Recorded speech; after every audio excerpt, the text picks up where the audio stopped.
Kia ora te whānau. This is my first video in a while, and probably my first video on the trail. Today is Thursday the 9th of February, and I'm just over a month into my journey through Te Araroa. At the moment I'm in Taipo Hut, which is in Marlborough Lakes, and that's in South Otago, and I'm about 2 days off Queenstown. So far I've travelled over 600 kilometres by walking, cycling and paddling in waka, and it has been awesome. I've had such an amazing time, and in all honesty it's gone by so quickly.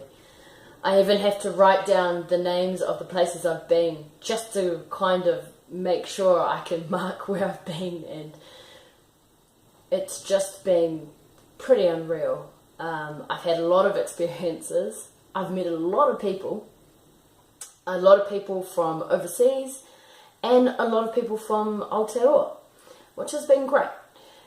I've had a few rest days and I've really enjoyed every single one of those, I tell you. I've had a couple of troubles in the bush. I've had a couple of troubles with some of my equipment, but at the moment everything is going really well. The trail. So the trail's been pretty amazing. Starting from Bluff and through to Collett Bay. It's a couple of long days there, pretty straightforward really.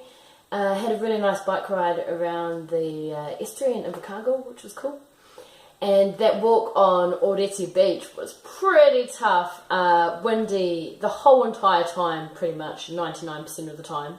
And the 1% of the time where it wasn't windy, I was very, very surprised. It was a pretty tough day, but it was a really good walk. The first forest that I entered was Longwood Forest, and there's only one hut in the middle, so you have to complete basically the whole forest in 2 days.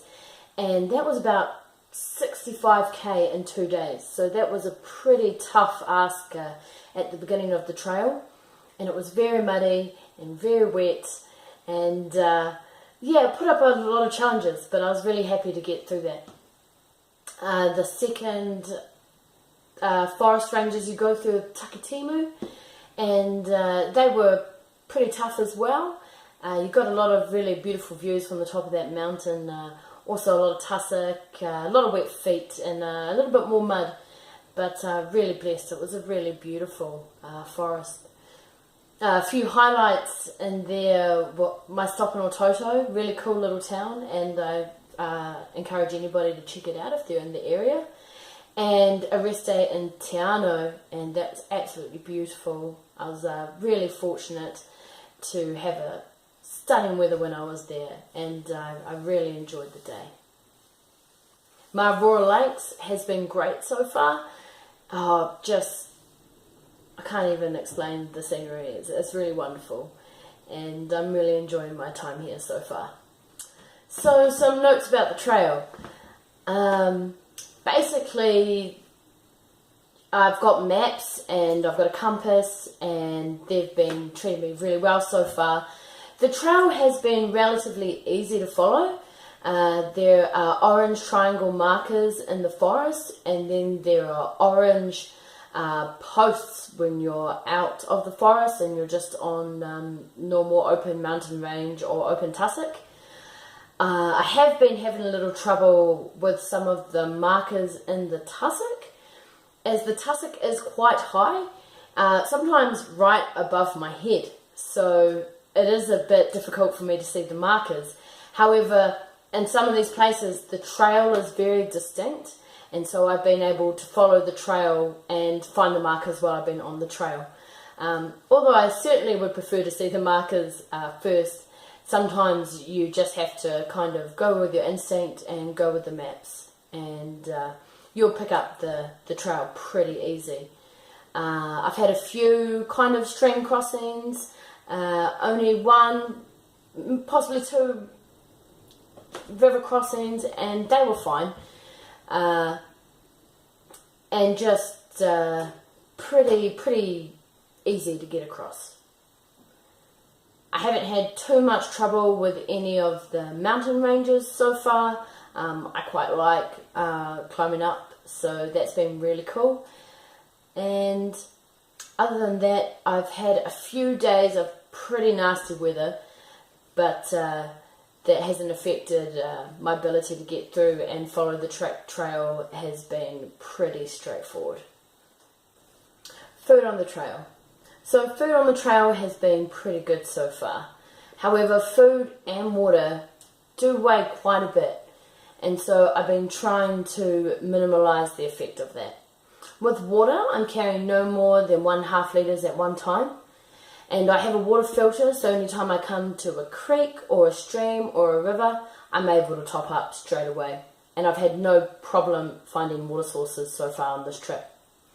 With food, however, I'm making sure that I do have enough to fulfill my needs, because I am eating a lot more than I usually would because I'm exercising more and I'm moving more throughout the day. So I'm making sure I have enough snack food as well as a good amount of food for breakfast, lunch and dinner. I've just been on the trail just under 2 weeks from Bluff now, and in that short time I've lost about 6 kilos. So I'm making sure I can accommodate for that by getting more protein into my diet and making sure that I am eating enough. Cool, so some of the highlights on the trail was when I was in Riverton, I saw a kaka flying less than 7 metres in front of me in this wind thermal, and it was so amazing. And then yesterday in Mavora Lakes, I saw a karearea.